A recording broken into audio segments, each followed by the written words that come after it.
بسم اللہ الرحمن الرحیم الحمد للہ رب العالمین والصلاة والسلام على اشرف الانبیاء والمرسلین وعلى آلہ واصحابہ واہل بیتہ وعترتہ اجمعین اما بعد اعوذ باللہ من الشیطان الرجیم بسم اللہ الرحمن الرحیم ان هذا القرآن يهدي للتي هي اقوم ويبشر المؤمنين الذين يعملون الصالحات أن لهم أجرا كبيرا وأن الذين لا يؤمنون بالآخرة أعتدنا لهم عذابا أليما صدق الله مولانا العظيم.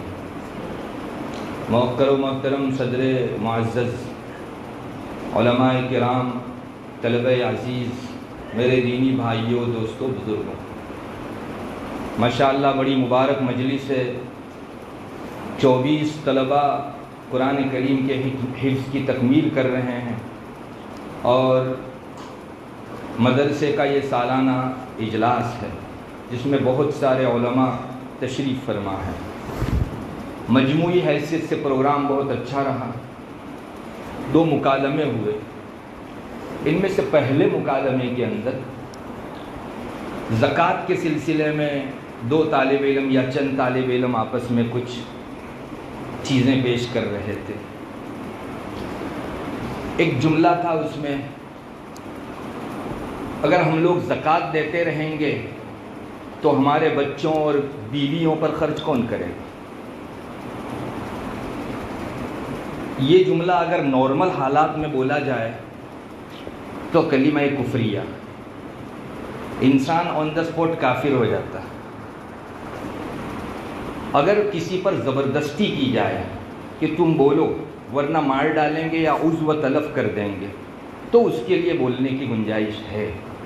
یا نقل کفر ہو، جیسے کوئی شخص یوں کہے کہ لوگ بولتے ہیں کہ اگر ہم لوگ زکوٰۃ دیتے رہیں گے تو بیوی بچوں پر خرچ کون کرے گا، تو ایک چیز سمجھ میں آنے والی ہے.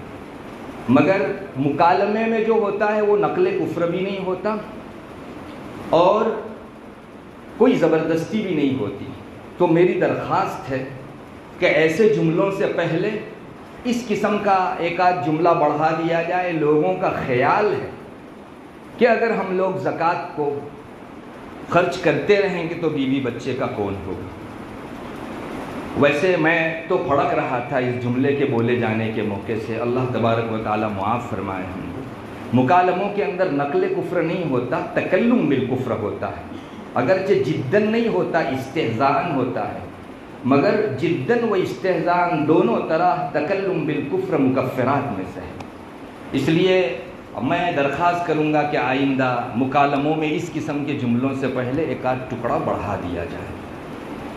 بچے جو پیش کر رہے تھے سچ مچ بات وہی ہے. ہم مسلمانوں میں سے ایک جمعیت کے ذہن کے اندر یہ بات آنے لگی ہے کہ اگر زکوٰۃ میں ہماری لوٹ آف رقم نکل جائے گی تو ہمارا انویسٹمنٹ کم ہو جائے گا، بینیفٹ کم ہو جائے گا. غیر اگر سوچتا ہے سمجھ میں آنے والی چیز ہے. ایک مسلمان جس کے ذہن و دماغ کے اندر بحیثیت فرض کے زکوٰۃ کا تصور ڈال دیا گیا ہے، وہ اگر اس قسم کی سوچ رکھنے لگے تو بہت افسوس کی چیز ہے. واقعی آج مسلمانوں کے درمیان مادیت اور دنیا پرستی اس قدر غالب آ چکی ہے کہ زکوٰۃ نکالنے کے موقع سے ان کے دلوں پر آرے چلتے ہیں، جبکہ شریعت چاہتی ہے کہ آپ بطیب خاطر زکوٰۃ نکالیے. اللہ تبارک و تعالیٰ پر احسان کر رہے ہو اس عنوان سے نہیں، اللہ کی بھیک ہے، اس کا کرم ہے کہ میرا یہ مال اس نے قبول کیا. اس عاجزانہ جذبے کے ساتھ ہم کو زکوٰۃ نکالنی چاہیے. بات یہ ہے کہ رسول اللہ صلی اللہ علیہ وسلم نے تو پیشین گوئی ہی میں فرما دیا ہے کہ جوں جوں قیامت قریب ہوتی جائے گی مادیت سارے لوگوں کے ذہن و دماغ پر چھاتی جائے گی. حتیٰ کہ ایک ارشاد میں آپ صلی اللہ علیہ وسلم نے یہاں تک فرمایا کہ امت مسلمہ کے ایمان کو سوائے دنیا کی محبت کے اور کوئی چیز چھین نہیں سکتی. حضرت ابو الدرداء رضی اللہ تعالیٰ عنہ کی روایت ہے، ابن ماجہ شریف میں موجود ہے، مسلمان کے ایمان کو اگر کوئی چیز چھین سکتی ہے تو دنیا کی محبت چھین سکتی ہے. نبی کریم صلی اللہ علیہ وسلم نے یہ تو 1400 سال پہلے فرمایا تھا، آج ہماری آنکھیں مشاہدے کے طور پر دیکھ رہی ہے کہ دنیا کی محبت سے مسلمان اپنا ایمان کھو رہا ہے۔ انہی مدارس کے اندر ان چیزوں کو بتایا جاتا ہے کہ اسلام کیا چاہتا ہے، مادیت میں دنیا کے اندر کمانے کے اعتبار سے آپ کو کون سے راستے کی گنجائش ہے اور کون سا راستہ آپ کے لیے بند ہے۔ مدارس اسلامیہ جو خدمت کر رہے ہیں، بعض لوگوں کی زبان پر یہ بات آتی ہے کہ مدارس کیا کام کرتے ہیں۔ میں آج کی اس مختصر سی مجلس میں آپ حضرات کو اس پر تھوڑی سی روشنی ڈال کر یہ بتانا چاہوں گا کہ مدارس کی خدمات کیا ہیں۔ دنیا میں بہت سارے منکرات، گناہ اور برائیاں پھیلی ہوئی ہیں، ان کی نشاندہی کرنا کہ یہ اللہ کی ناراضگی کی چیز ہے، یہ اللہ کی نافرمانی کی چیز ہے۔ مال کمانے کے لیے انسان نکلتا ہے تو اس راستے سے مال کمانے کی اجازت ہے، اور اس راستے سے مال کمانا منع ہے، حرام ہے، مکروہ ہے، شریعت میں ناپسندیدہ ہے، یہ ہماری شریعت ہم کو سکھاتی ہے۔ اسی طرح مدارس میں پڑھائے جانے والے علوم کا ایک فائدہ یہ ہے کہ جن چیزوں کو خوبیوں کے نام سے پیش کیا جاتا ہے جبکہ ان کے پیچھے خرابیاں ہوتی ہیں، تو علم کی روشنی میں ان پر انگلی رکھ کر اہل مدارس علماء کرام یہ بتاتے ہیں کہ اپنے ظاہری لبادے میں خوبی کے نام سے آنے والی یہ چیز در حقیقت اپنے پیچھے دسیوں خرابیاں رکھتی ہے۔ سوائے علم کی روشنی کے اس چیز کو اور کوئی چیز پرکھ نہیں سکتی، اور علم دین کے سوا کسی جگہ ہم کو یہ روشنی نہیں مل سکتی۔ سیاہ و سفید کے بیچ، حلال حرام کے بیچ اگر کوئی چیز تمیز کراتی ہے تو وہ علم دین ہی ہے، جس میں انگلی رکھ کر یہ بتایا جا سکتا ہے کہ یہ چیز شریعت اسلامیہ میں جائز ہے، اللہ کو پسند ہے، اور یہ چیز اللہ تبارک و تعالیٰ کی ناراضگی کا سبب ہے۔ جیسے ہماری اس دنیا کے اندر اندھیرے میں آپ ٹارچ سلگائیں گے تو آپ کو اندازہ ہوگا کہ یہ رسی ہے اور یہ سانپ ہے۔ اگر ٹارچ کو بند کر دیا جائے تو بہت ممکن ہے کہ کوئی آدمی رسی سمجھ کر سانپ اٹھا لے۔ ٹارچ کے کھولے جانے کے بعد، سلگانے کے بعد آپ تمیز کر سکتے ہیں کہ یہ رسی ہے اور یہ سانپ ہے۔ ویسے ہی ہماری دلی دنیا کے بہت سارے فتنے ہیں، جو آنکھوں کا ویژن جہاں ختم ہوتا ہے اس کے بعد کی دنیا کے فتنے ہیں جو ان آنکھوں سے نظر نہیں آتے، مگر وہ فتنے بعض مرتبہ ایک بہت چکنے چپڑے عنوان کو لے کر آتے ہیں، تمہارے لیے بینیفٹ ہے، تمہارے لیے فائدہ ہے، اس عنوان سے ہمارے بیچ آتے ہیں۔ علم کی ٹارچ، دینی علوم کی روشنی ہی ان میں تمیز دے سکتی ہے کہ یہ چیز واقعی اللہ تبارک و تعالیٰ نے حرام فرمائی ہے، بھلے دنیا کے اندر حلال کے عنوان سے ہمارے بیچ آئے۔ میرے بھائیوں، یہ ہے مدارس کی خدمت۔ یہاں وہ علوم پڑھائے جاتے ہیں جن علوم کی روشنی میں دلوں کے فتنے پرکھے جا سکتے ہیں، دلوں کی نیکیاں اور گناہ نکھر کر ایسے ہی ان علوم دینیہ کی روشنی سے سامنے آتے ہیں جیسے مادی ٹارچ کے ذریعے سے رسی اور سانپ کے درمیان تمیز دی جا سکتی ہے۔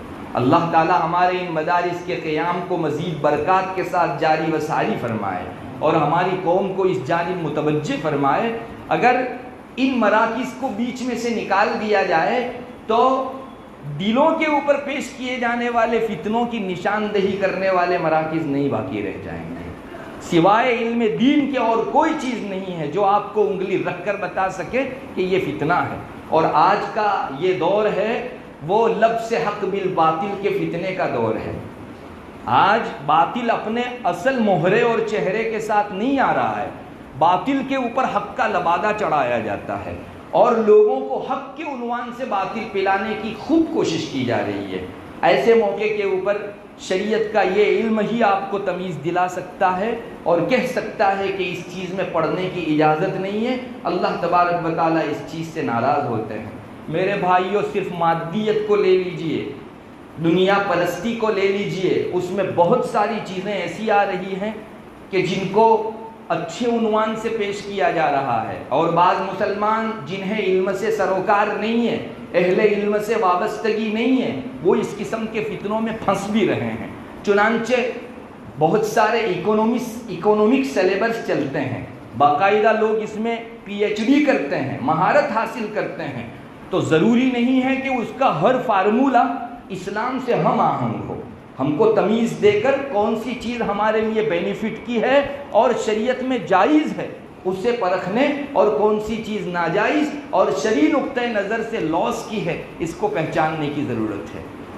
میں 2-3 ایگزامپلس آپ کے سامنے پیش کرتا ہوں جس سے آپ کو اندازہ ہوگا کہ ایک اکنامک سلیبس میں سکھائی جانے والی چیز ہے اور اس کے مقابلے میں شرعی علوم کے آئینے کے اندر ان کو دیکھیں تو وہ کس طرح نظر آتا ہے۔ ایک عنوان آج یہ قائم کیا جاتا ہے کہ دنیا میں اس وقت جو بینکنگ کا سودی نظام چل رہا ہے اس کے بغیر دنیا کی ترقی ممکن نہیں ہے۔ یہ ایک کلی یا ایک فارمولہ دنیا کی طرف سے پیش کیا جاتا ہے۔ سودی نظام کو بیچ میں سے نکال لو تو سارا اکنامک نظام ٹھپ پڑ جائے گا۔ بیاج اور انٹرسٹ کے بغیر آپ اپنی تجارت میں ترقی کر ہی نہیں سکتے۔ اس طرح کے عنوان کو لوگوں کے بیچ اختیار کیا جاتا ہے۔ اور مجھے معاف کریں، ایک مسلمان جس کو اتنا تو پتا ہے کہ سود اور انٹرسٹ اسلام کے اندر حرام ہے، جیسے شراب اور خنزیر حرام ہے اسی درجے کا سود و انٹرسٹ بھی حرام ہے، مگر مسلمان ایسی لبھانے والی اور لالچ دلانے والی آوازوں کے اوپر فدا ہو جاتا ہے اور کہتا ہے کہ واقعی آج اگر تجارتی بزنس کی ترقی کرنی ہو تو سوائے سود کا سہارا لیے ہوئے سودی نظام میں پڑے بغیر تجارت کا فروغ ممکن ہی نہیں ہے۔ ایک مسلمان کا نہایت غلط نظریہ ہے اور شریعتی انگلی رکھ کر بتائے گی کہ یہ ظاہر میں آنے والا بینیفٹ در حقیقت آپ کا لاس ہے۔ یہ آپ کا آنے والا مال کل کو جھاڑو لے کر جو ہے سارے حلال مال کو بھی لے کر چلا جائے گا۔ ہمارے رب نے بہت واضح ارشاد فرما دیا ہے اور دھمکی کے عنوان سے اللہ تعالیٰ نے ذکر فرمایا ہے، اللہ تعالیٰ سود کو مٹا کر رہے ہیں۔ جس گھر میں سود آیا، جس بستی میں انٹرسٹ آیا، وہ بستی اور وہ گھر تباہی کے در پہ ہے۔ وہ کب تباہ ہو اس کا انتظار کرنا ہے۔ ہمارے رب نے کہا اس میں نہ مبالغہ ہو سکتا ہے اور نہ جھوٹ ہو سکتا ہے۔ چاہے دنیا کے اندر ہم چند فیکٹریوں اور کمپنیوں کو دیکھتے ہوں کہ جس نے سودی لون لے کر دنیا کی ظاہری تھوڑی چمک دمک والی ترقی کی ہے، مگر معال انجام کار کے اعتبار سے قرآن کہتا ہے کہ یہ ہزار ترقی آخر میں صفر اور زیرو ہو جانے والی ہے۔ یمحق اللہ الربا ویربی الصدقات۔ اسلام یہ ویژن پیش کرتا ہے کہ آپ کو سود میں اگرچہ کچھ مال آتا دکھائی دے مگر آپ کا یہ مال جا رہا ہے، یہ شریعت پیش کرتی ہے۔ اور سودی نظام آج دنیا میں چل رہا ہے، انٹرسٹ پر مشتمل، ایک کونے سے لے کر دوسرے کونے تک سارے ہی ممالک اسی طرز کے اوپر، اسی ٹریک کے اوپر چل رہے ہیں۔ میں آپ سے پوچھتا ہوں، کیا دنیا خوشحال ہے؟ آپ تھوڑا سا جھانک کر دیکھیے، احوال کا سروے کر کے دیکھیے، اور ہمیں سروے کرنے کی بھی ضرورت نہیں ہے، ہماری نگاہوں کے سامنے ایسے نقشے ہیں۔ اسی سودی نظام کے اس وقت کے عالم میں جس میں اس کی تعریف کرتے لوگ تھکتے نہیں ہیں، آپ کے خود سورت شہر کے اندر ایسی فیملیز دکھائی جا سکتی ہے جن کو رات کو بھوکے سونا پڑتا ہے۔ ایک نہیں دو نہیں، آپ پوچھ لیجئے فٹ پاتھ کے اوپر سونے والے لوگوں کو، جن کی ایک بڑی تعداد وہ ہے کہ جن کو بھوکا سونا پڑتا ہے۔ بچے بلبلاتے ہیں بھوک کی وجہ سے، مائیں تھپ تھپا کر ان کو سلاتی ہے۔ یہ ہے سودی نظام کی کامیابی۔ سودی نظام نے اب تک لوگوں کو بنیادی ضرورتوں سے محروم رکھا ہے۔ گزشتہ اخبار کے اندر ایک رپورٹ شائع ہوئی تھی، امریکہ میں اتنے ہزار لوگوں کے پاس گھر نہیں ہے، اپنا ذاتی مکان نہیں ہے۔ کون سا وکاس ہو گیا، کون سی ترقی ہو گئی سودی نظام میں؟ اللہ تعالیٰ نے کہا تھا، اور بہت سچ ہمارا اس پر ایمان ہے، کہ سودی نظام جس جگہ آیا، انٹرسٹ کا نظام جس جگہ آیا، اس جگہ برکات تو کیا ہوگی، نحوستیں اور لعنتیں اترے گی۔ اللہ تعالیٰ مسلمانوں کو سمجھ عطا فرماوے۔ میں آپ سے کہوں گا کہ سود اور انٹرسٹ سے اگر ہم نے آج تک ہاتھ ڈالا ہے تو توبہ کیجئے۔ علامہ لکھنوی علیہ الرحمٰن نے ایک جگہ لکھا ہے کہ سود ایک ایسا گناہ ہے جس پر اللہ تعالیٰ نے ایگزیکٹ وہ سزائیں سنائی ہیں جو کفر پر سنائی گئی ہیں۔ ایگزیکٹ وہ سزائیں، چنانچہ 5 آیتوں کے ذریعے سے انہوں نے اپنی کتاب کے اندر اسے ثابت بھی فرمایا کہ عین کفر کے اوپر جو سزا وہ سود اور انٹرسٹ کے اوپر اللہ تعالیٰ نے سزا سنائی ہے. مسلمان اگر اس سے بھی نہیں چٹھرتا، اس سے بھی نہیں کپ کپاتا، تو پھر اس کو اپنے ایمان کے اوپر نظر ثانی کرنی چاہیے. اتنی زبردست وعید شاید و باید کسی اور چیز کے متعلق آئی ہو. یہ انگلی رکھ کر آپ کے سودوں میں، تجارتوں کے اندر اگر کوئی چیز بتا سکتی ہے تو علم دین کی روشنی میں بتائی جا سکتی ہے. باقی کسی علم کی بساط نہیں ہے کہ وہ آپ کو انگلی رکھ کر یہ کہہ سکتے. ورنہ دنیا تو یہی کہہ رہی ہے سود میں بینیفٹ ہے. ارے آپ 50 روپیہ کسی کو دو اور اگلے مہینے میں قرض کے بعد 60 روپے اس سے وصول کرو، جیب میں 10 روپیہ آئے. دنیا اس کو بینیفٹ کہے گی. شریعت کہتی ہے 10 آئے کیا، آپ کے 50 کو یہ لے کر چلا جائے گا. ضرورت اس کی ہے کہ ہم لوگ علوم دینیہ کی اہمیت کو سمجھیں. قرآن و حدیث اور دینی علوم کے اوپر نظر رکھنے والے آسانی سے اس بات کو آپ کو باور کرا سکیں گے کہ دنیا کے اندر سودی نظام کی وجہ سے تہلکہ مچے گا، درہمی مچے گی اور جو ہے ہلچل مچ جائے گی جیسا کہ مچی ہوئی ہے. اور سودی نظام کو بیچ میں سے نکالنے کے بعد یہ دنیا خوشحال ہو سکتی ہے. میں آپ کو دعوت دوں گا ایسے علاقوں کے سروے کرنے کی طرف جن علاقوں کے اندر الحمدللہ اس وقت بھی روئے زمین پر بے سودی نظام چل رہا ہے. آپ ذرا وہاں کا اکنامک جو ریشیو ہے اس کو پرکھ کر دیکھ لیجئے. جیسے ہمارا ملک شائع کرتا ہے، دنیا بھر کے ملک شائع کرتے ہیں، وہاں کا بھی ریشیو شائع ہوتا ہے. آپ دیکھ لیجئے بین تفاوت نظر آئے گا. سودی نظام جہاں سے ہٹا اس جگہ برکات کی بارش شروع ہو گئی. اللہ نے چھپر پھاڑ کر دیا اور جس جگہ سودی نظام در آیا اس جگہ رہی برکات بھی چلی جائے گی. میں تو کمپیئر کرنے کی آپ کو دعوت دیتا ہوں. کسی قسم کے جو ہے خاص اپنے ذہن میں نظریے کو قائم کیے بغیر آپ دو ایسے ملکوں کا کمپیئر کریں. ایک ملک میں سودی نظام چل رہا ہے اور دوسرے کے اندر انٹرسٹ کا نظام نہیں ہے. آپ کو کھلا بین زمین آسمان کے درجے کا تفاوت نظر نہ آئے تو آپ کا ہاتھ اور میرا دامن. سروے بولتا ہے، اخبار میں جو ہے باقاعدہ فیصد کے ساتھ اس کو شائع کیا جاتا ہے. کسی اور چیز کی ضرورت ہی نہیں ہے. اللہ کرے ان چیزوں کو ہم لوگ پہچاننے والے اور ان کی طرف نظر کرنے والے بنے. یہ وہ حقائق ہیں جو لوگوں کے درمیان خواہ مخواہ کی چکنے چپڑے عنوان سے اور بے وجہ کی ایڈ کی وجہ سے ڈھانپ دیے گئے ہیں. حالانکہ حقیقت ہے. اگر ان کے اوپر 50 چادر ڈال دی جائے تو بھی حقیقت جو ہے کبھی چھپتی نہیں ہے. ہمیں چاہیے کہ ان چیزوں کی طرف ہم لوگ جو ہے نظر کریں. شریعت اور اس وقت کا اکنامک جو طرز ہے، ٹریک ہے، ان دونوں کے درمیان ایک اور جگہ بھی تھوڑا سا ٹکراؤ ہے. میں ایک دوسری ایگزامپل کے ذریعے سے آپ کو سمجھانا چاہوں گا. چنانچہ ایک تصور اس وقت مسلمانوں کے ذہن میں یہ قائم کیا جا رہا ہے کہ میرا مال، میری چوائس، میری مرضی، میرے مال میں جو کچھ ہوگا وہ میں کروں گا. اس میں شریعت کا ذرہ بر دخل نہیں ہونا چاہیے. یاد رکھیے یہ اینٹی اسلام تصور ہے. اسلام آپ کو نماز میں جیسے رہنمائی کرتا ہے، روزے میں رہنمائی کرتا ہے، ویسے ہی آپ کے مالیات کے باب میں بھی اسلام رہنمائی کرتا ہے. اگر کوئی مسلمان یہ سمجھتا ہے کہ میری شریعت میری نماز کی حد تک میری رہنمائی کرے گی، مال میں آزاد ہوں، تو اس کو یاد رکھنا چاہیے کہ یہ شخص اینٹی اسلام نظریے کا شکار ہے اور مریض ہے. پیچھے ایسی قومیں گزر چکی ہیں جن کے انبیاء نے ان کو مال کے اندر شرعی رہنمائی دی تو انہوں نے یہی کہا کہ ہمارے مال میں تمہارا بس کیوں چلتا ہے، شریعت کیوں دخل دیتی ہے. تب اس وقت کے جو نبی تھے انہوں نے ان کو جملے کہے تھے، قرآن نے اپنے سینے میں محفوظ رکھے ہیں. مدین کی جو بستی تھی، یہ بستی حضرت شعیب علیہ نبی علیہ السلام کو محنت کرنے کے لیے دی گئی تھی. حضرت شعیب علیہ نبی علیہ السلام نے جب اس بستی پر محنت کی، ان کے اندر ڈنڈی مارنے کا بڑا رواج تھا.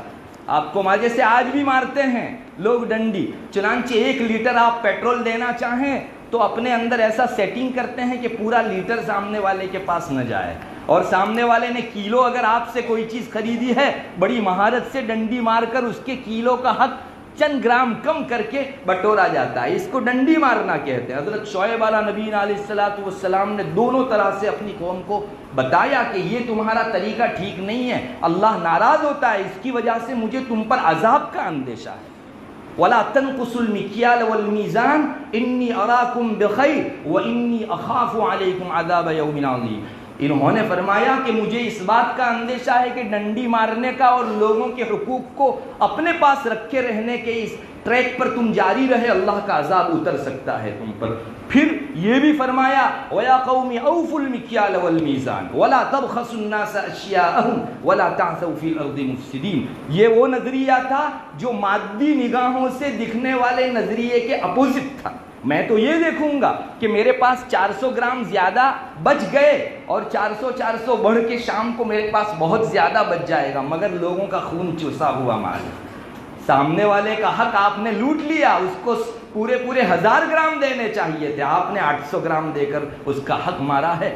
اللہ تبارک و تعالیٰ نے اس پر نہیں فرمائی. اس وقت کی قوم نے حضرت شعیب علیہ نبینا علیہ السلام کے یہ کہنے پر ایک جواب دیا تھا. قرآن نے وہ جواب بھی ہم تک پہنچایا ہے، اور اسی لیے پہنچایا کہ یہ امت ویسا نہ کرے.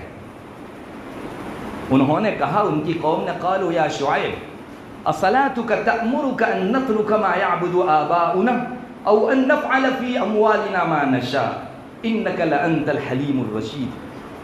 اے شعیب، تمہاری نماز اور تمہارا ایمان ہم کو یہ حکم کرتا ہے کہ ہم لوگ ان چیزوں کو چھوڑ دیں جن کو ہمارے ماں باپ کرتے چلے آ رہے تھے، اور ہمارے مالوں میں ہماری چاہت سے ہم لوگ بزنس کریں. تمہاری شریعت روکتی ہے اس سلسلے میں. تم تو بڑے ڈائے بنتے ہو اور بہت نیک بننا چاہتے ہو ہمارے درمیان.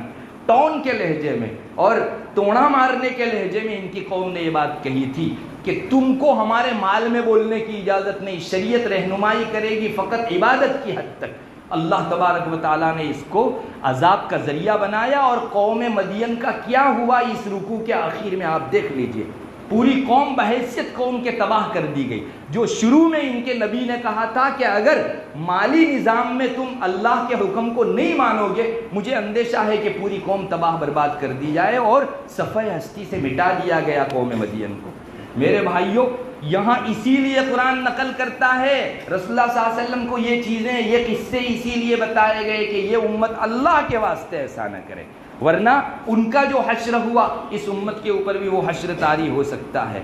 میرے بھائیوں، رسول اللہ صلی اللہ علیہ وسلم نے ایک ارشاد فرمایا ہے اپنی امتیوں کے لیے، تم بھی ایسے ہی پچھلی قوموں کے نقش قدم کی اتباع کرو گے جیسے وہ لوگ چلے ہیں. حتیٰ کہ ان میں کا کوئی آدمی اپنی ماں سے سڑک پر زنا کرے گا تو اس امت کا آدمی بھی زنا کرے گا سڑک پر. آپ صلی اللہ علیہ وسلم نے یہ بات ارشاد فرمائی. اس امت میں بھی پرانی خرابیاں آئے گی.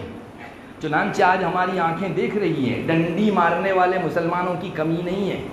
لوگوں کا حق مار کر اپنے مال میں اضافہ کرنے والے مانگو اس سے ڈبل. یہ چیز جس سے ہم کو ڈرایا گیا تھا، اور رسول اللہ صلی اللہ علیہ وسلم نے پیشین گوئی بھی فرما دی ہے. حضرت ابو ہریرہ رضی اللہ تعالیٰ عنہ کی ایک روایت ہے جس میں آپ صلی اللہ علیہ وسلم کا یہ ارشاد نقل کیا جاتا ہے، آئندہ ایک زمانہ ایسا آنے والا ہے جس میں آدمی یہ نہیں دیکھے گا کہ مال حلال طریقے سے آ رہا ہے یا حرام طریقے سے، بس مال آنا چاہیے، یہ چیز اس کا ویژن بنے گی. اور آج ہم دیکھ رہے ہیں ایک بڑا طبقہ وہ ہے کہ جو فقط یہ چیز دیکھتا ہے کہ بس مال آنا چاہیے، حلال حرام کی الیاذ باللہ ایسی تیسی. اللہ تبارک و تعالی ہماری حفاظت فرمائے. میرے بھائیوں، حلال حرام کی تمیز کے بغیر گھر میں مال آئے گا تو آپ کا رہا سہا سکون ختم ہو جائے گا. آج جو سیوسائڈ کی بہت ساری واردات ہوتی ہیں اس کے پیچھے ایک بہت بڑا ریزن یہ بھی ہے کہ انسان کے پیٹ میں جانے والی خوراک حرام کی ہے. میرے رب کو ناپسند ہے ایسی غذا کے ذریعے سے میں نے اپنے اور بچوں کے پیٹ کو ٹھنڈا کرنا چاہا تو سوائے گرمی کے اور بے سکونی اور بےتابی کے ہمارے ہاتھ کچھ نہیں لگے گا. قرآن نے بہت پہلے کہہ دیا تھا مت ڈالو اس انگارے کو اپنے پیٹ میں، لیکن میرے مال کو بڑھانے کی ہرس میں اور لالچ میں اتنا آگے بڑھا کہ نہ آؤ دیکھا نہ بھاؤ. شریعت میں حلال حرام کی تمیز کے بغیر میں نے مال بٹورا اور آج حشر یہ ہوا کہ پوری فیملی سیوسائڈ کر رہی ہے. مجھے بتائیے اتنی بڑی سیلری والوں کو کیا ضرورت ہوئی کہ وہ حضرات مجموعی ساموہک سیوسائڈ کریں، جبکہ سیوسائڈ حرام ہے اسلام کے اندر۔ اللہ نے نہ کہا ہماری جان اپنی نہیں ہے، تمہارا مال بھی اپنا نہیں ہے، اللہ کی چلے گی تمہارے جان میں، تمہارے مال کے اندر۔ میں آپ سے یہ پوچھنا چاہتا ہوں، اتنی بڑی سیلری، اتنی بڑی فیسیلٹیز والے مکان کے سارے افراد کیوں سوسائڈ کر رہے ہیں؟ پیٹ میں جانے والی غذا اگر جہنم کے لقمے کی ہوگی تو کبھی ٹھنڈک پیدا نہیں کرے گی، اسے نہ اپنوں میں قرار آئے گا نہ بیگانوں میں قرار آئے گا، دنیا کی کوئی چیز اس کو ٹھنڈا نہیں کر سکتی۔ اس لیے خدا را اپنے اوپر رحم کرو۔ یہ تو دنیا کا حال ہے، آنکھیں بند ہونے کے بعد ایک دوسرا عالم آنا ہے جہاں میری زندگی کے سارے کچے چٹھے کا مجھ کو حساب دینا ہے۔ میرے بھائیوں، میں مسلمان ہوں تو ان چیزوں کو میں حرام سمجھوں گا جس کو میرے پیدا کرنے والے نے حرام قرار دیا ہے۔ میں انہی چیزوں کا ارتکاب کر سکتا ہوں، اس کو اپنی زندگی میں عمل میں لا سکتا ہوں جس کا میرا پیدا کرنے والا مجھ کو اجازت دیتا ہے۔ اگر سود اور انٹرسٹ حرام ہے تو مسلمان اگر اس کو ہاتھ لگاتا ہے، اللہ کے یہاں ایک منع کی ہوئی چیز کا ارتکاب کرنے والا ہے۔ میرے بھائیوں، ہمارا مالی لالچ کتنا بڑھا، تھوڑا اور آگے آؤ۔ اب انسان اپنے رب سے چیٹنگ کرنے لگا، اللہ سے چیٹنگ کرنے لگا۔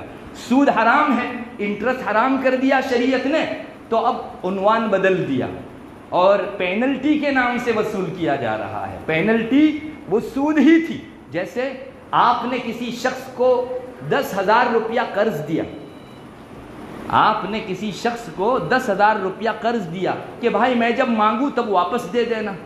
سامنے والے آدمی کو یہ شرط لگائی کہ ہاں میں جب مانگوں گا تب واپس کرنا، مگر جب تک تم واپس نہ کرو ہر مہینہ تم کو 10,000 کے اوپر 500 روپے زیادہ دینے۔ ایسی شرط لگائی، مثلا 6 مہینے تک میں نہیں لوں گا، لیکن ہر ماہ تم کو 500 ہم کو زیادہ دینا ہے۔ جب 6 مہینے پر ہماری پوری اماؤنٹ 10,000 واپس کر دو گے تو یہ سارے 500 میری جیب کا بینیفٹ۔ شریعت اس کو سود کہتی ہے، یہ انٹرسٹ ہے۔ ویاج کل قرض جر نفعا فهو ربا، جو بھی قرض اپنے پیچھے بینیفٹ لاوے گا وہ بینیفٹ سود کہا جاوے گا۔ اب شریعت میں سود حرام ہے تو لوگ جو ہے وہ اس عنوان سے اس کو جاری کر رہے ہیں کہ ٹھیک ہے تم دینا 6 مہینے کے بعد مجھ کو 10,000، جو ہے ہر مہینہ مجھ کو 1,000 دیتے رہنا، 10 مہینے کے اندر میرے 10,000 پورے کرو تم، مگر ایک آدھ ہفتہ بھی تم چکے، ایک آدھ قسط بھی تم چکے تو تم کو پینلٹی دینی پڑے گی، 500 روپیہ پینلٹی ہوگی۔ بتائیے شریعت کے اندر پوچھئے علماء کرام سے، مفتیان کرام سے، پینلٹی کی کوئی گنجائش شریعت کے اندر ہے مالی پینلٹی کی؟ یہ چیز سود ہے، پینلٹی کے نام سے سود کھلایا جا رہا ہے۔ اب میں عنوان بدل دوں لیکن حقیقت نہیں بدل سکتی۔ کسی نے زہر کے اوپر بہترین کیڈبری کا کور چڑھا دیا ہو تو وہ کبھی کیڈبری نہیں بن جائے گی۔ ایک چھوٹے بچے کی نادانی کہی جائے گی کہ وہ کور کو دیکھ کر اندر کی چیز کا فیصلہ کرتا ہے۔ حقیقتیں عنوان اور نام بدلنے سے کبھی نہیں بدلا کرتی، یہ چیز منع ہے، مگر امت نے آج اس کو پینلٹی کے نام سے وصول کرنا شروع کر دیا۔ میں ایک بستی میں گیا تھا، مجھ کو کہا گیا مسلمان اب سود کے اوپر پیسہ گمانے لگا ہے، اور بڑی تعداد وہ ہے جو پینلٹی کے نام سے بڑا سود وصول کرتی ہے۔ یاد رکھیے یہ انسان کے رہے سہے سکون کو ختم کر دینے والی چیز ہے۔ اسی طرح ہمارے درمیان بعض ایسی شکلیں نکلی ہیں جس میں انویسٹ کے نام سے سود لیا جا رہا ہے۔ بعض لوگ آتے ہیں ہمارے درمیان، کہتے ہیں تمہارے پاس 10 لاکھ روپیہ ہو تو انویسٹ کر دو ہم کو، ہم اس میں ٹرن اوور کریں گے اور اگلے ہر مہینے میں تم کو 25,000 بینیفٹ دیں گے، ہر مہینہ تم کو 25,000 بینیفٹ دیں گے۔ پھر 10 سال کے بعد جب تم کو تمہاری 10 لاکھ کی رقم واپس کر دی جائے گی تو یہ ہر مہینہ تم نے جو بینیفٹ کمایا وہ تمہارا۔ لیا جا رہا ہے آپ سے انویسٹ کے عنوان سے، سچ مچ یہ قرض ہے، اس لیے کہ 10 سال کے بعد آپ کو اپنی پوری 10 لاکھ کی رقم ملے۔ یہ بزنس میں ہوتا ہے کبھی؟ بزنس تو دھوپ چھاؤں ہے، اس میں نفع بھی جاتا ہے اور نقصان بھی جاتا ہے، تو پھر آپ کی 10 لاکھ کی رقم سیف رہے اور ساتھ ساتھ میں آپ کو جو ہے اتنے روپیے بھی ملتے رہے۔ اصل بات یہ تھی کہ اگر اس کو سود کے نام سے دیا جاتا تو مسلمان دیتا نہیں، مگر انویسٹ کا نام بدل دو، چنانچہ مسلمان نے 10 لاکھ دے دیے اور 10 سال تک وہ اس کا بینیفٹ لیتا رہا اور پھر 10ویں سال اس کو پوری رقم بھی واپس مل گئی۔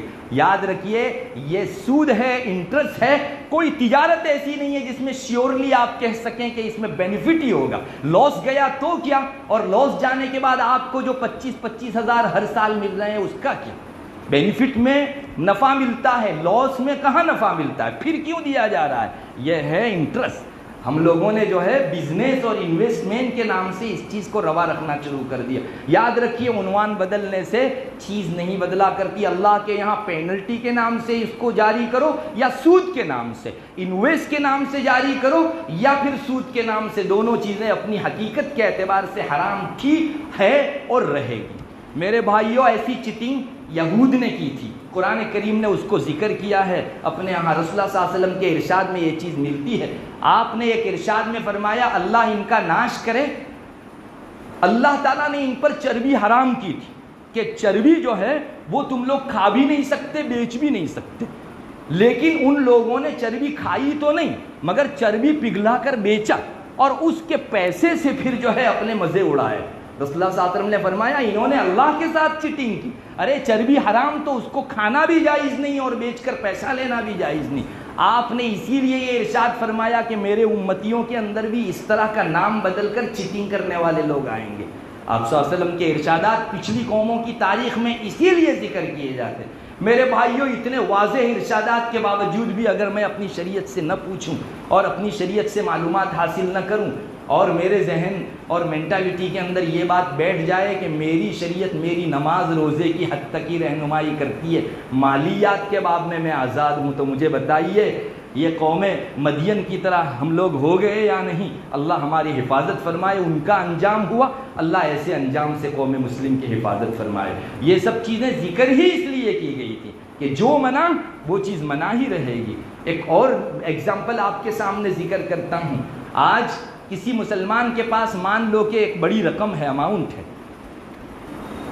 ایک شخص مجبور ہے, وہ آیا اس کے پاس, اس نے کہا کہ مجھ کو قرض کے طور پر دے دو, میں اتنے مہینے میں لوٹا دوں گا تم کو. اب یہ سوچتا ہے کہ میں اسی 10 لاکھ کو انویسٹ کروں گا تو 2 سال کے بعد 10 لاکھ 20 لاکھ ہو جائیں گے. انویسٹ کروں گا تو یہی ڈبل ہو جائیں گے, اور اس کو دوں گا قرض میں تو اس سے 1 روپیہ زیادہ نہیں لے سکتا, چونکہ آپ نے قرض میں جتنی رقم دی اس پر 1 روپیہ بھی زیادہ, جیسا کہ میں نے ابھی بتایا, وہ سود ہو جائے گا. تو انسان یہ حساب چلاتا ہے, یہ گنت گنتا ہے کہ میں اس کو دینے کے بجائے انویسٹ کیوں نہ کروں. انویسٹ کروں گا تو اس میں اتنا ہوگا, یا تو پھر تو لے 10 لاکھ لیکن ہر مہینہ جب تک 10 لاکھ کی رقم واپس نہ کرے اتنا روپیہ دینا. مجھے بتائیے یہ جو ہے سود کے اندر پڑنے کے درجے کی چیز ہوئی یا نہیں؟ مگر آپ انویسٹ کریں گے 10 کے 20 لاکھ ہو جائیں گے, اس کو قرض کے طور پر دیں گے, اس کی مجبوری کی بنیاد پر آپ ہاتھ میں تعاون کریں گے اس آدمی کا, تو اللہ تعالیٰ کے یہاں اجر کی شکل میں یہ چیز ملے گی. قرض کا ثواب جانتے ہیں کتنا ہے؟ صدقے کا ثواب 10 گنا ہے اور قرض دینے کا ثواب 17 گنا, 17 گنا ہے. اللہ تبارک و تعالیٰ ایک پر 17 نیکیاں دیتے ہیں اور صدقے کا ثواب 10 گنا ہے. آپ کے پاس زائد رقم ہے, انویسٹ سے زائد ہے, تو آپ کسی مجبور آدمی کے قرض والی ضرورت کو پورا کرو, کل کو آپ کی رقم ملے گی اور ساتھ میں اللہ کے یہاں آپ کو اجر بھی ملے گا. بہرحال اب ہمارا ویژن صرف میں مالیات میں کتنا پاؤں اس کا ہو گیا ہے, آنکھیں بند ہونے کے بعد کی زندگی میں کیا نیکی اور کیا ملے, یہ ہمارا ویژن رہا ہی نہیں ہے. اس بنیاد پر ہمارے درمیان مالی درہمی بہت چل رہی ہے. میں مسلمانوں کو اس پلیٹ فارم سے متنبہ کروں گا کہ اللہ کے واسطے اس روش کو چھوڑیے, سود والے نظام کو سے اپنا دامن جھاڑ دیجیے, ورنہ اللہ تبارک و تعالی ہماری حفاظت فرمائے. اس نے تو بڑی بڑی دھمکیاں دے رکھی ہیں. قرآن کریم میں ایک جگہ اللہ تعالیٰ نے فرمایا فَإِن لَمْ تَفْعَلُوا فَأْذَنُوا بِحَرْبٍ مِّنَ اللَّهِ وَرَسُولِهِ. اگر لوگ سود اور انٹرسٹ کے نظام سے باز نہیں آئیں گے تو اللہ اور اس کے رسول کی طرف سے اعلان جنگ سن لو. یہ اللہ رسول کی طرف سے اعلان جنگ, ایگزیکٹ آیت کا ترجمہ کر رہا ہوں جو ہمارے پیدا کرنے والے نے اتاری ہے. اللہ تبارک و تعالی ہم کو محفوظ فرمائے, اور مالی درہمی کے اندر جو مسلمان زیادہ سے زیادہ بینیفٹ پانے کے عنوان سے آج گھسا جا رہا ہے, کم سے کم اپنی شریعت سے پوچھے. میرے بھائیوں, میں اپنی شریعت کو کم سے کم کسی وقت اپنی تجارت کا سسٹم بتا کر پوچھ لوں کہ شریعت میں ویلڈ بھی ہے یا نہیں. اللہ ناراض تو نہیں ہو رہا ہے. ہمارا حال یہ ہے کہ آج تو یہ بات چلتی ہے بھائی پوچھو ہی مت کہ کہیں نا کا جواب آئے اور اتنا بڑا بینیفٹ ہاتھ سے کھونا پڑے. ہاں ہم مال کے بارے میں ایسے، بدن کے بارے میں ایسے نہیں ہیں. چنانچہ بدن کا باڈی چیک اپ کرانے والے ایک تعداد میں ہیں، ہر سال باڈی چیک اپ کراتے ہیں. کہیں میرے بدن میں کوئی بیماری ہو تو پہلے سے پتہ چل جائے. کوئی آدمی وہاں نہیں چھپاتا کہ چلو پھوڑا اندر ہے تو ابھی دکھ نہیں رہا ہے تو سمجھو نا پھوڑا نہیں ہے. یہ رشتہ پورے بدن کو اور دل کو چھو لے گا ایک دن. تو مالی درہمی کا بھی ایسا ہی ہے. آج کسی کو پتہ نہیں، مگر اس کی بے برکتیاں اور نحوستیں جب شروع ہوگی تو انسان کہیں کا نہیں رہے گا. میری درخواست ہے کہ آپ جیسے اپنے نماز روزے کو پیش کر کے پوچھتے ہیں کہ نماز درست ہوئی فاسد ہوئی، اسی طرح ہم لوگوں کو اپنی شریعت سے پوچھنا چاہیے کہ میرا مالی بزنس درست ہے یا نہیں. اگر کہیں آگے پیچھے کرنے کی ضرورت پڑی، آپ کو شریعت کی رہنمائی میں آگے پیچھے کر کے وہ نفع کمانا چاہیے جو ہمارا رب دینا چاہتا ہے، اور اس نقصان سے بچنا چاہیے جو نفع کے نام سے ہم لوگ بٹورنا چاہتے ہیں. اللہ ہم کو وہ ویژن عطا فرماوے جو شریعت پیدا کرنا چاہتی ہے. خلاصہ آج کی مجلس کا یہی ہے کہ علم دین ہی ہماری اس بارے میں رہنمائی کر سکے گا کہ یہ چیز میرے لیے شریعت میں ویلڈ ہے یا غلط ہے. اگر اس کے علاوہ کسی اور علم کے اندر یہ تاثیر ہوتی تو ان کو ضرور ذکر کیا جاتا. ہمارے دلی فتنوں اور دلی خرابیوں اور خامیوں اور برائیوں کی نشاندہی صرف اور شریعت کے علوم کر سکتے ہیں. مجھے قوم سے درخواست کرنی ہے کہ شرعی علوم کے لیے اپنے بچوں کو فارغ کرو. شرعی علوم کے لیے اپنے بچوں کو فارغ کرو. ابھی میں فہرست دیکھ رہا تھا، ہمارے یہاں ماشاءاللہ حفاظ بڑی تعداد میں تھے، تو ان کے وطن کا تذکرہ بھی اس میں کیا ہوا ہے. ماشاءاللہ ان کی خوش قسمتی ہے کہ ایک دوسری جگہ سے آ کر یہ لوگ اللہ کا کلام ہمارے یہاں محفوظ رکھ رہے ہیں. 24 بچوں کے اندر 2 طلبہ ہمارے یہاں کے. میں کسی کو تنقیص نہیں کرتا، ان کی خوش قسمتی ہے کہ ماشاءاللہ یہ پڑھ رہے ہیں، لیکن 2 طالب علم ہمارے یہاں کے ہیں اور باقی طلبہ جو ہے وہ دوسرے اسٹیٹ کے ہیں. ہمارے یہاں کیا بچوں کی تعداد گھٹ گئی، یا ہم لوگوں نے اللہ کی کتاب کے لیے بچوں کو وقف کرنا چھوڑ دیا، یا کسی دوسری چیز میں ہماری رال ٹپکنے لگی؟ میرے بھائیوں بہت برا نقشہ ہے، بہت برا نقشہ ہے. ہمیں چاہیے کہ ہمارے بچوں کو بھی ہم قرآن کریم کے لیے ایسے ہی وقف کریں. ان کے ماں باپ بھی قابل مبارکباد ہیں اور یہ خود بچے بھی قابل مبارکباد ہیں. اللہ نے ان کے سینوں کو آباد کر دیا. ہماری اپنی بستی کو بھی اس سلسلے میں سر ڈال کے سوچنا چاہیے کہ 24 اور 2 کا تناسب کتنا ہے آپ کر لیجئے.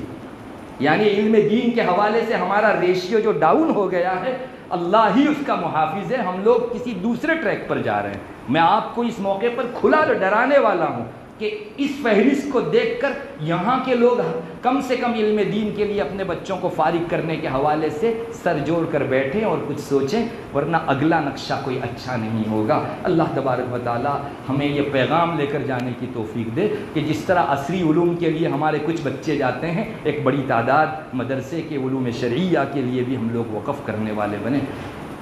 وآخر دعوانا الحمدللہ.